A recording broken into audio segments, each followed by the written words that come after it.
you want to be healthier, yet you just don't know what to do? All these shows telling you this and that, but nothing seems to work.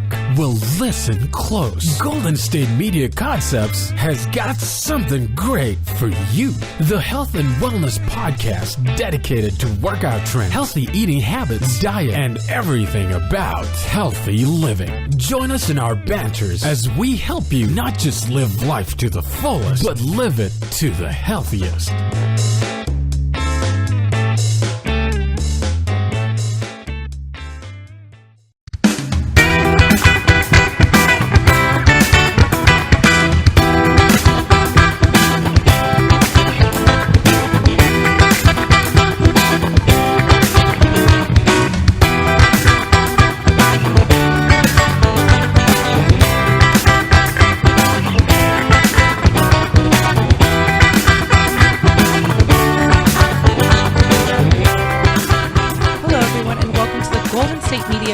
Health and Wellness Podcast. I'm your host, Pauline, and today I wanted to discuss some really important things about nutrition, especially when it comes to post-workout nutrition. Now, a lot of people believe, and it is true, that after a workout, our body is in need of a lot of nutrients and is in need of a lot of vitamins and things like that, because one, we have just exhausted ourselves and used up a lot of our energy, used up a lot of our nutrients through sweat and just working out. And this is the best time for your body to absorb a lot of those nutrients and to use it. But the thing is that you have to be really careful about what it is that you consume after, because depending on what type of exercise you're doing or sport you're playing to stay in shape, you can be really hungry after a workout. Now, there's some people who aren't too hungry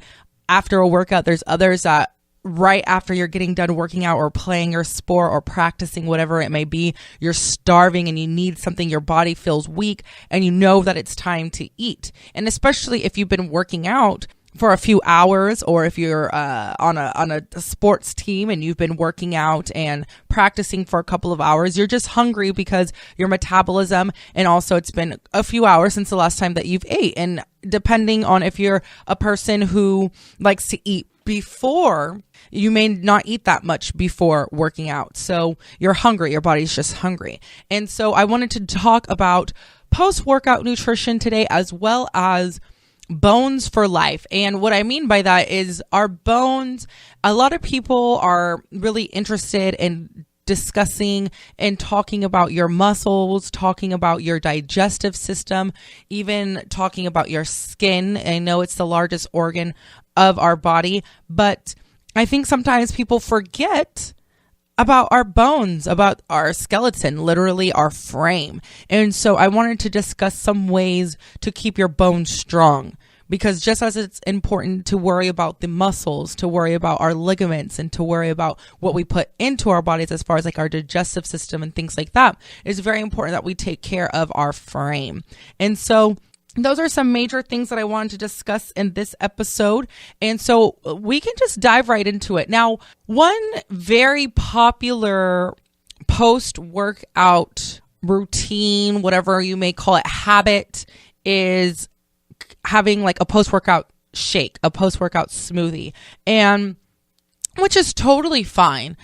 I'm not for it. I'm not against it. I'm not saying that you shouldn't do this, especially if you're someone who works out, then goes straight to work, or you work out and then you're headed to pick up your kids, you're headed to practice, whatever it is that you're headed to. Sometimes you can't really have a meal. And you need to have a quick shake. Now, that's totally fine. They're quick, they're easy. In a previous episode that I did with Mariano, we discussed how to take protein shakes and things like that on the go. So you can definitely look at one of our previous episodes about that. My favorite is freezing a protein shake so that by the time you're ready to have it later on after a workout or later on in your day, it's kind of like a slushy consistency. It's still cold, but it's already pre-made and everything like that. But whatever, there's a bunch of different ways to make it convenient, to make it easy for you. But what I want to discuss right now is what that after that post-workout shake is made up of. Now, it's easy, it's convenient, it's fast. But one thing that you really, really need to be careful about is the sugar. And we always talk about sugar, and sugar is not evil. It's just that you want to be careful when consuming a lot of sugar because, one, it can affect other aspects of your life. It can lead to obesity and other problems such as diabetes and things like that. And we get a lot of sugar actually through a lot of other foods and through carbs and things like that. So you don't really need to add sugar to really anything because you're going to get a lot of sugar just from even fruits have a lot of sugar in it as well. So you're going to be consuming sugar regardless. It's very, very difficult to completely cut out sugar. And that's something that we can get into a different time. But people are quick to have I know that Nutella is really popular in post-workout smoothies and shakes and things like that. But you really want to be careful and watch out for over adding too much sugar. And even certain protein shakes, you got to be really careful because my motto is, and it's kind of funny, but it's really true. And I think it was my uncle who was over a few days ago, and he was laughing because I was making a protein shake because I was getting ready to go to work. And so I was doing something really quick to have like as a snack on the go. And he was like asking me about the protein shake and the protein powder. And he was asking me like where it was from. And then he asked me, how does it taste? And I was like, well, it's really healthy. And it's really, it's low in, like there's not a lot of sugar in it at all. And it's like vegan and all of this. There's not a lot of anything really in it. And so I told him, I was like, it tastes nasty. Like, I'm just going to be straight up. It was an acquired taste. It was something that I had to get used to, and that I add in fruits and things like that to kind of help. I add in carrots or spinach if we have it is really good. I like to add in apples to kind of cut back on it. But I mean, to me, the better a protein powder tastes, the more extraness is in there. And a lot of times it's a lot of sugar that they add into it because you're getting that flavor. So, you got to be careful about that too. And even with like protein bars and things like that, you have to be careful about the sugar.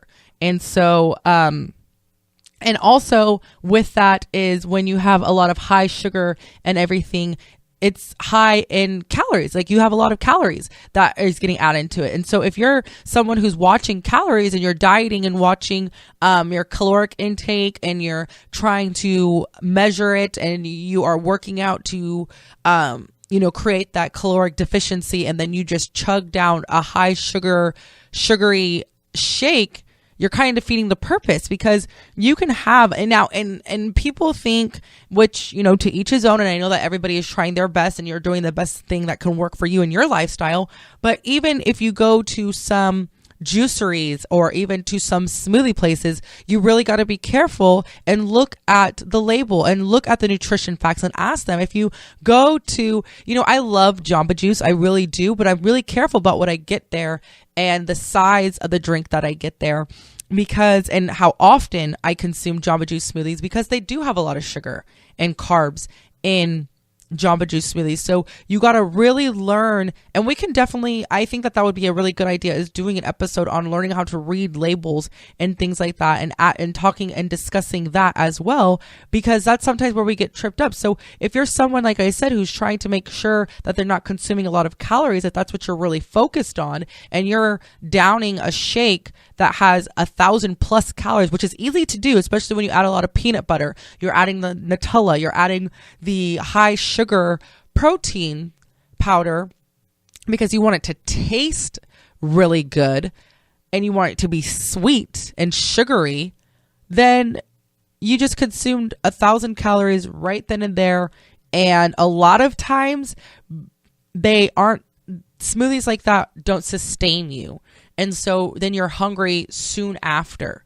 Within the next hour, you're really, really hungry and you've just had a shake full of calories. And especially for somebody trying to watch calories, which you may or may not be, but just if you're interested and you're worried about that, or just worried about your sugar intake, you can drink a lot of calories, you can drink a lot of sugar, and even it can be fooled, and you can be fooled, because it's disguised as a healthy shake. So we have to cut it to a break real quickly, but when we come back, I just want to continue discussing about this and how to kind of combat that and make your post-protein shake better for you and to work for you and not against you. So keep it locked here. You are listening to the Golden State Media Concepts Health and Wellness Podcast. I will be right back. Tired of searching the vast jungle of podcasts? Now listen close and hear this out.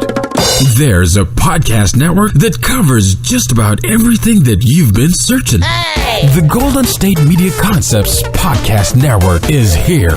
Nothing less than a podcast bliss with endless hours of podcast coverage. From news, sports, music, fashion, cooking, entertainment, fantasy, football, and so much more. So stop lurking around and go straight out to the Golden State Media Concepts Podcast Network. Guaranteed to fill that podcast itch, whatever it may be.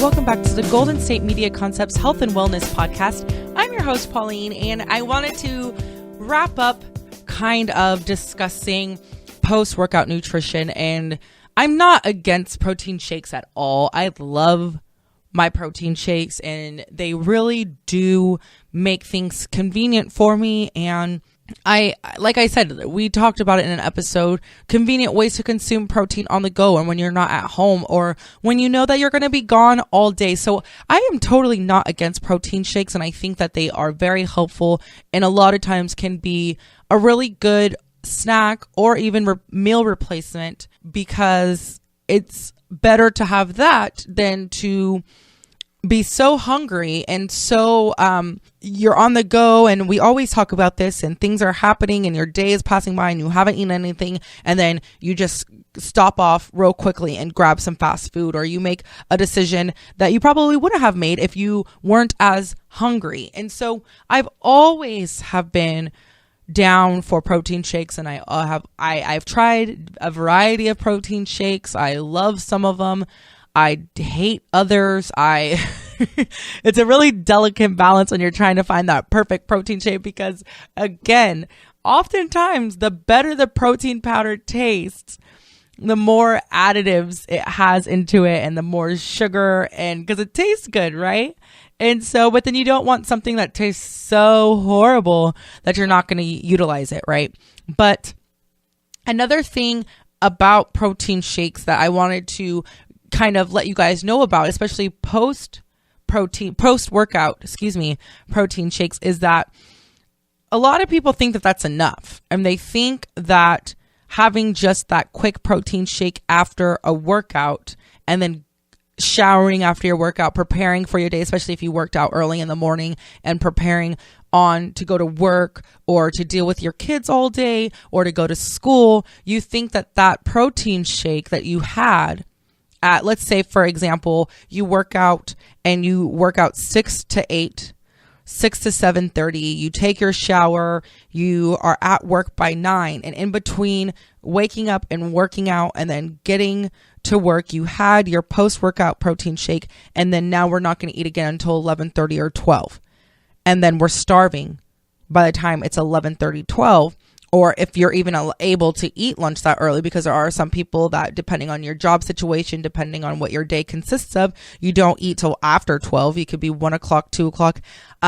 Sometimes where I work, when I go to work on Wednesdays, I don't eat lunch till about 3:30. So that's really late in the day. Now, and because you've just worked out, your body is working really, really hard.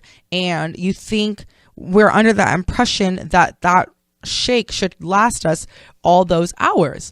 Now, and we think that suffice. And so that is another post-workout nutrition misconception that's out there, is that we forget that our body is working really hard. Even though we are not working out, it's the after part. Our body is still continually working after that workout, and depending on what type of workout and the intensity of the workout that you've just done, your body is working for hours after the workout. And so a shake is not going to suffice for you to last that long.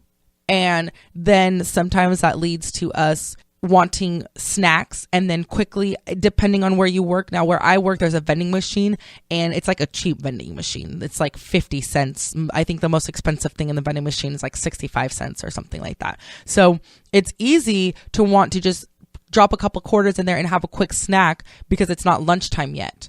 Okay. And so now we're adding more calories because we're having that snack, and it might not be the wisest choice unless you have meal prepped for that day and you've packed some snacks and you packed some vegetables and things like that to kind of hold you over. But because we're forcing our bodies to work harder, we have to be careful and make sure that we're feeding it enough. And that's the other thing, is that people believe that because they just had a shake that suffice, and that's not good enough. And so I wanted to discuss some things and give you guys some ideas on how to make sure you are not consuming too many calories or anything like that post-workout, but feeding and giving your body the nutrients that it needs to keep working and also to sustain you until your next meal. Okay. So my first thing is that shakes, and it's going to sound kind of funny what I'm going to say, because I just said that I am down for the protein shake cause.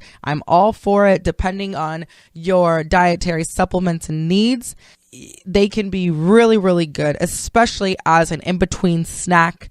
But you also have to remember is that there's a difference. Even if you are putting in ginger, even if you're putting in all the vegetables, you're putting in all of the fruits, you're putting in oats, chia seeds, whatever it is that you put into your post-workout smoothie or shake, you're liquefying and breaking up those whole foods, right? And now whole foods are always the best to eat, and whole raw foods, whole organic vegetables and fruits and things like that and fresh fruits are always the best choice, because one, what happens is there's a few things that happens to us when we actually chew our food and actually eat whole foods and we're not liquefying them down, is that one, your body has to digest it. So when you put it in the blender, you are in a way starting that digestive process. And so because the foods are liquefied, your body doesn't have to work as hard to digest it because it's already broken down. You know what I'm saying? So it doesn't have to go through that breakdown process because you've broken it down in the blender. And then, so what I'm trying to say is that because you've already begun that digestive process, that time that would have been spent digesting and breaking down that food that your body would be having and prolonging the absorption of the nutrients, it's already done for your body. And so it does sometimes go through you more quickly. And then also just the fact of chewing, it tells your body that you are eating, and it tells your brain that this is what's happening, and it slows down your hunger. It really does. And so it gives you the notion, like your body is telling you're subconsciously, your body is realizing that you're eating and that you're getting food and that you're getting nutrients and that it's okay, right? But then when you're drinking a meal, it's not the same effect. It's really not. It's not the same effect. And so that's another way. And then so sometimes you are still hungry because your body thinks that it hasn't had food because it hasn't gone through the chewing process. It hasn't gone through much of the digestive process. And so it's hungry again. And then also the way that we consume high fiber foods. So if you're consuming high fiber foods and whole foods, then it helps slow down that digestive process as well, and then you feel fuller longer.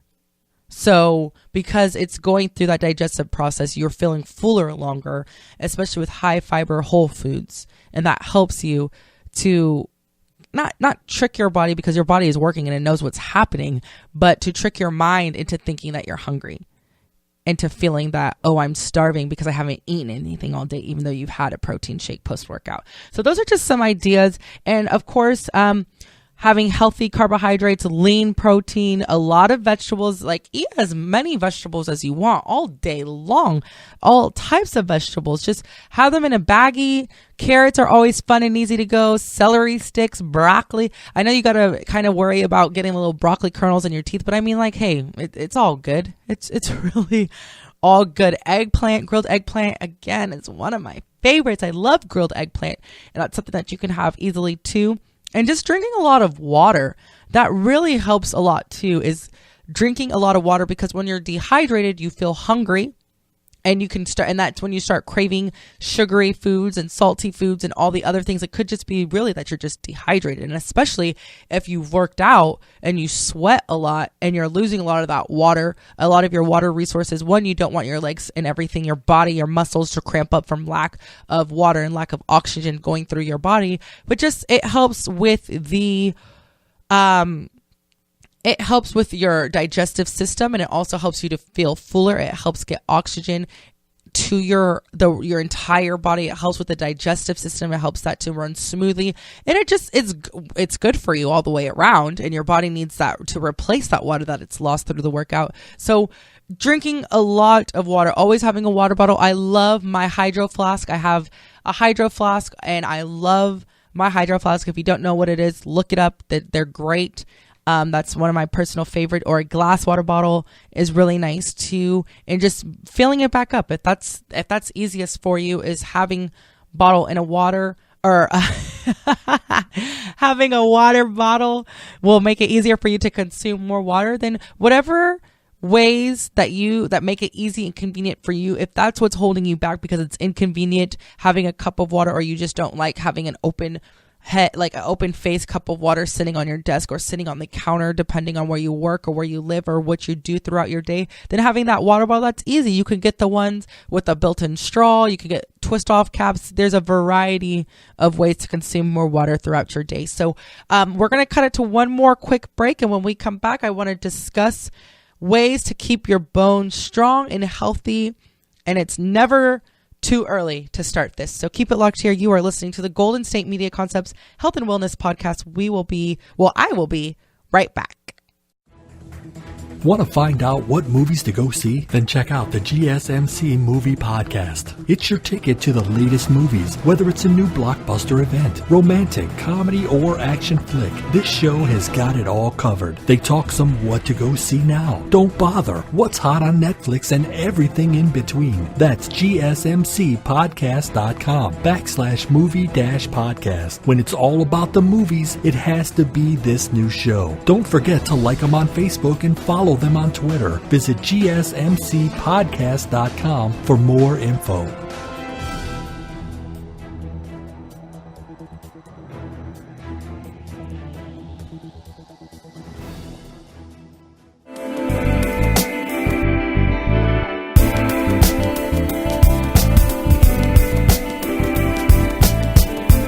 Welcome back, everyone, and you are listening to the Golden State Media Concepts Health and Wellness Podcast. I'm your host, Pauline, and we are getting ready to wrap up this episode and end this episode of the podcast, but I wanted to leave off with some ways to help you and to let you know about bone health. Now, I don't know why. Maybe it's just me. Maybe it's the people that I talk to, or maybe it's the people that are around me and the things that I listen to and the things that I read. That's, I don't know. But to me, I feel that until something goes wrong with our bone structure, we don't think about our bones. Or unless you break a bone, you dislocate something, then I start to think about like my joints. I've dislocated my shoulder and had shoulder surgery before. So I don't know. I don't know why that is. That I guess they're kind of like bones, I think we take for granted. I really do. I don't know. Maybe you guys have always thought about your bones, and maybe and the only time we ever, or the other time that we talk about bones is when you like see like a milk commercial and they're promoting like milk has calcium to promote strong bones, or I don't know what the tagline is anymore. I don't know why. It just left my mind when I was trying to share that with you. But you guys get what I'm saying, right? Like, we just don't, I don't know. Well, at least in my life, I don't think about my bones that much unless something's aching or hurting or dislocated or broken. So I wanted to share some bone knowledge with you guys because I was needing to know this myself. And you guys know that I always share things when I learn new things or just because I'm selfishly needing to research something for someone in my family or someone that I know. So that's exactly what is the case. I'm being selfish. I didn't know too much and I am excited to share this with you. So now some cool facts to share with you is that so your body, as you grow and as you age and everything from the time you are born, well, actually it's from the time you are starting to develop within your mother's womb and the time that your bones start developing, like I said, in your mother's womb. So from a small babe to each year you're growing. And sometimes I know that there's instances where people have their bone structure, their bones are a little bit different because they're soft when you're young. And so sometimes if you bump into something, some people have like an indent. I have a friend who has an indent in his shin a little bit because it bumped, like he, I guess, fell or hit it. I forget the exact story, but it didn't break his leg or anything, but it really severely dented his shin area. And so, and like when you move your hand up and down along his shin, you can feel that indentation there. And so as you grow, and it isn't until about age 18 that's when 90% of your bone structure is solidified. So it's not even 100% solidified by the time you graduate high school on average. And then after about 30, your bone density is kind of like on the decline. Okay. Now, and that's kind of like the scary, cool. And we've always talked about that things are not, it's never too early to be preventative. It's never, and that sometimes it's best to start young and to start early before things happen so that you can slim your chances of certain problems later on in life, or you can prevent it altogether and things like that. And so that's what I'm always really about. And I have this, I'm going to try to explain it, and it's kind of difficult to explain. So bear with me, and hopefully you guys will understand me when I say this. Your body, and this is like an example that I was given and that I was discussing when I had my foot surgery, is that your body is working one way, right? And that's your personal 100%. Okay. And then you get injured. And maybe you can only use your foot. Like in my case, it was my feet. I could only use about, maybe on a good day, 50% of that muscle or 50% of those bones or those nerves. Like now your new 100% is only 50 after an injury or after an accident or after something happens to a part of your body, a significant problem occurs. So now your new 100% is really only 50% of that range of motion, 50% of that strength, we'll say, okay? So then you have surgery, or you go to rehab, or you make adjustments to build up that strength, to build up or to nurse that injury, but then you only get it to about 80% strength again. So you're never able to get it back to that 100. So it's always best to try not to get past that, because now even though you're at 80% strength or 80% mobility, you're better than the 50% that you were, but you'll never be that full 100. So now 80% is your new 100. And I really hope that makes a lot of sense the way I explained it, because then I know it can be kind of confusing, but I know that sometimes when you have surgery on a certain area, you're expecting the surgeons, the doctors to go in and, or, the physical therapist afterwards to go in and fix everything. And now you have 100% range of motion or 100% strength and mobility again, but that's not true. It may not be, they might not be able to fix it perfectly back to 100%. They might only be able to get it 80% back to what it used to be.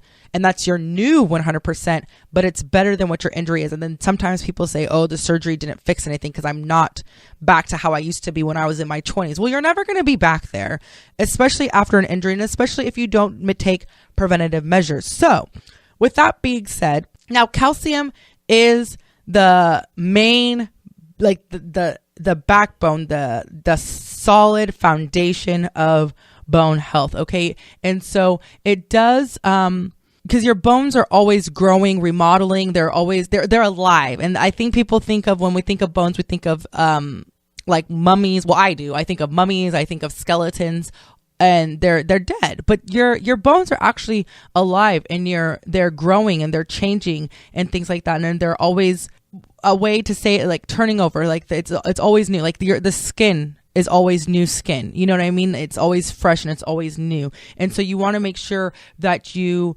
make nutrition and lifestyle choices that will support the strength and density of your bones. Okay. And so calcium is definitely a building block of that. And then vitamin D. Now, vitamin D actually helps with calcium absorption. And that's the thing. So when you're taking like supplements and things like that, you want to make sure that you're either going outside and getting natural vitamin D, which of course is always the best, but depending on where you live and depending on what, your sensitivity to the sun and how much time you can get out in the sun, especially during the winter time too, is a vitamin D supplement to help with the vitamin absorption and so in this particular case, the calcium absorption, which is very, very important.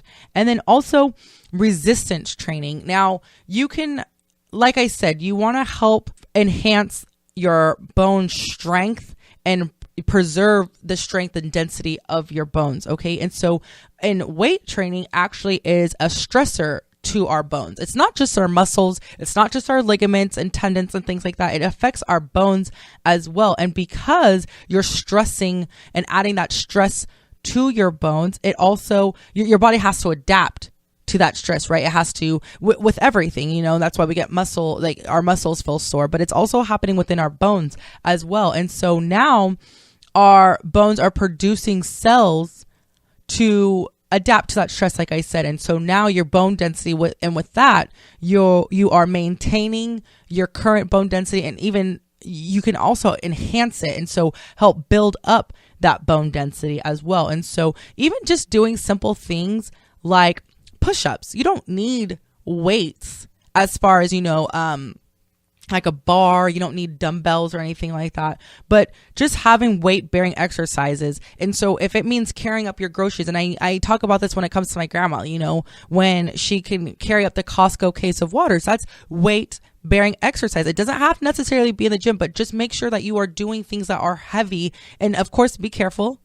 And depending on your situation, you may not be able to at this time, and you might have to be monitored. But then also, even just body weight squats it's your whole entire frame, and it's the weight of your body up and down moving in that motion. And that definitely helps with bone density, as well as even jumping rope, running, walking. A lot of people think that you have to do a lot of crazy things, when walking definitely helps too. Getting off the couch and just moving and being active definitely helps. But weight bearing exercise when it comes to building bone density is very, very important. And our bones are, like I said, they're alive. They're going to be with us. They're always changing. So it's not too late to do some weight bearing exercises. And if it's just picking up your son or daughter's backpack, and helping them move it, and moving things around in the house, and in moderation, of course, and under safety protocols. But weight bearing exercises, and even your body weight is good too. Push-ups, pull-ups, just adding some direct stress to your bones through weight bearing exercises. So that's going to do it for this episode of the podcast. You have been listening to the Golden State Media Concepts Health and Wellness Podcast. I'm your host, Pauline. You can listen to this episode, future and past episodes on our network website. That's GSMCpodcast.com, as well as on iTunes, Google Play, SoundCloud, and Stitcher. I've had a lot of fun. I hope you guys learned something new today, and I will talk to you guys next time. You've been listening to the Golden State Media Concepts Health and Wellness Podcast, part of the Golden State Media Concepts Podcast Network. You can find this show and others like it at www.gsmcpodcast.com. Download our podcast on iTunes, Stitcher, SoundCloud, and Google Play. Just type in GSMC to find all the shows from the Golden State Media Concepts Podcast Network. From movies to music, from sports to entertainment, and even weird news. You can also follow us on Twitter and on Facebook. Thank you, and we hope you have enjoyed today's program.